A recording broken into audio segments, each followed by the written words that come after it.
എന്താ അങ്ങനെ പറഞ്ഞത്? ഇതങ്ങനെ ഒരു കാര്യമായോണ്ടാ. ആണോ?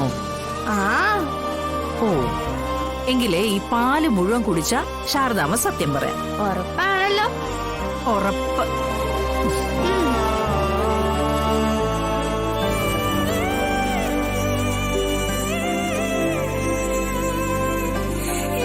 ആ, മിടുക്കി കുട്ടി.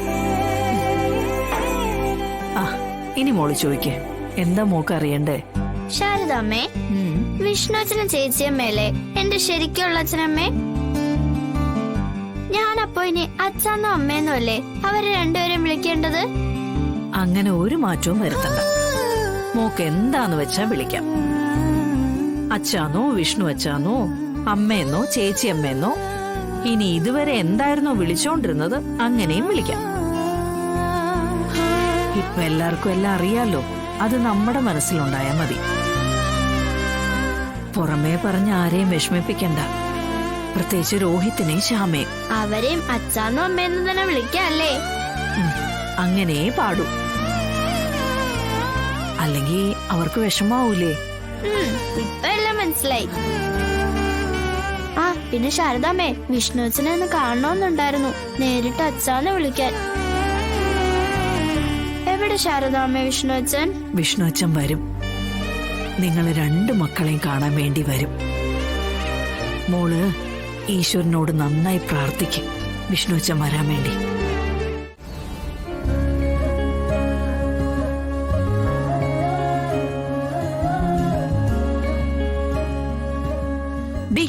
പതുക്കെ കഴിക്കടി. കഴിച്ചിട്ട് എവിടെ പോകാൻ പോകുന്നു? ആ മൊബൈലും കുത്തിപ്പിടിച്ചിരിക്കാനല്ലേ? ഒന്ന് കഴിക്കാൻ സമ്മതിക്കോ? ഓ, കഴിക്ക് കഴിക്ക്.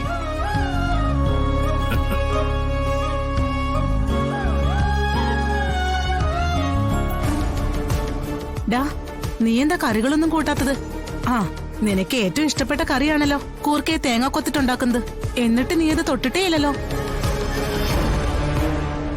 ഇവനിപ്പോ ഇവന്റെ പഴയ ശീലങ്ങളൊക്കെ മറന്നിരിക്കുക. എല്ലാം നമ്മൾ പറഞ്ഞു കൊടുക്കേണ്ട അവസ്ഥയാ. ഇനി അവൻ നമ്മളെ എപ്പോഴാടി മറന്നു പോകുന്നത്? അവന് കൂർക്ക വേണ്ടെങ്കിൽ വേണ്ട, നീ എനിക്കിട്. നീയേ ഇങ്ങനെ ഏത് സമയത്തും വീട്ടിൽ തന്നെ കുത്തിയിരിക്കണമെന്നൊന്നുമില്ല. ഇടയ്ക്ക് ഓഫീസിലോട്ടൊക്കെ ഒന്ന് പോവാം. പിന്നെ നിന്റെ ആ കൂട്ടുകാരനുണ്ടല്ലോ, എന്തുവാ അവന്റെ പേര്?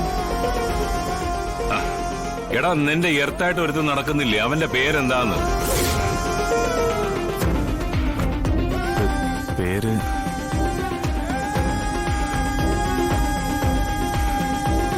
ഇവൻ എന്തുവാടി, ഉള്ള ബോധവും പോയോ?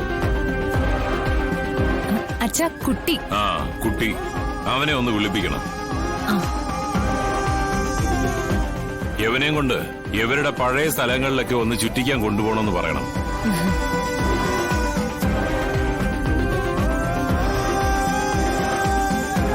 മോനെ ശിവ, നീ എന്താ ഒന്നും കഴിക്കാതിരിക്കുന്നത്? വായിക്ക് രുചിയായിട്ട് എന്തെങ്കിലും ഉണ്ടോ അമ്മേ?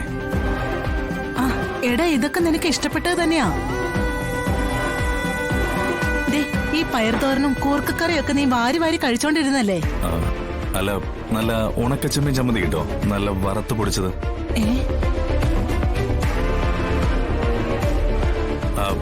അല്ലെങ്കിൽ അത് വേണ്ട, നല്ല മാമ്പഴ പുളിശ്ശേരി. എനിക്ക് എവിടുന്നാ കഴിച്ചെന്നറിയില്ല, പക്ഷെ എനിക്കതിന്റെ രുചി എന്റെ മനസ്സിലുണ്ട്.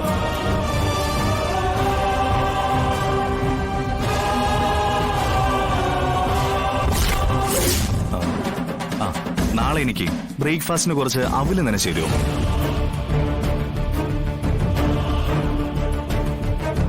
ഏതോ ഒരു കടയിൽ നിന്ന് കഴിച്ചതാ, പക്ഷെ ഏത് കടയിൽ നിന്നാണെന്ന് ഓർമ്മയില്ല. പക്ഷെ ആ രുചി എന്റെ നാവിന്റെ തുമ്പിലുണ്ട്. അവല് നനച്ചതോ? ആ,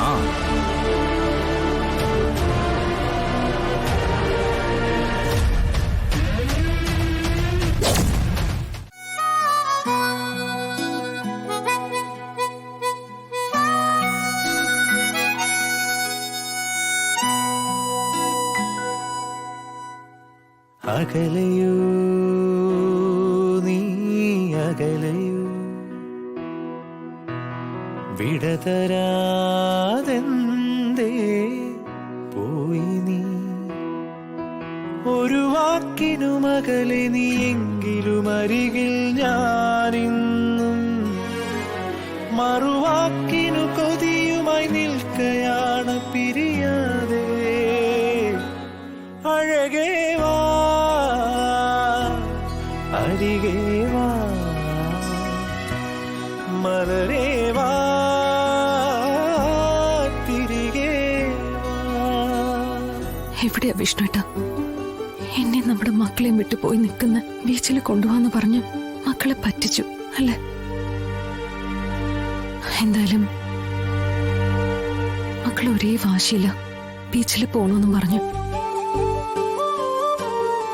ഞാൻ എന്തായാലും നാളെ അവരെ ബീച്ചിൽ കൊണ്ടുപോവാ.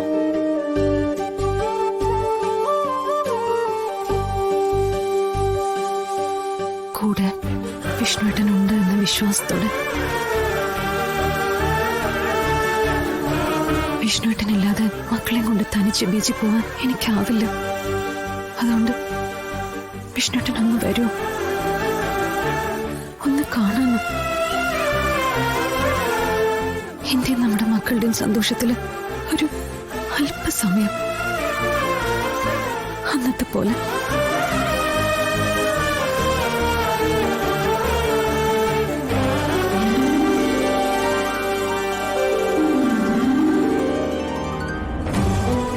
എന്റെ മനസ്സ് പറയുന്നുണ്ട് വിഷ്ണുട്ടൻ നാളെ ബീച്ചിൽ വരുമെന്ന്, ഇനി നമ്മുടെ മക്കളെയും കാണുമെന്ന്. വിഷ്ണുട്ടൻ വരണേ.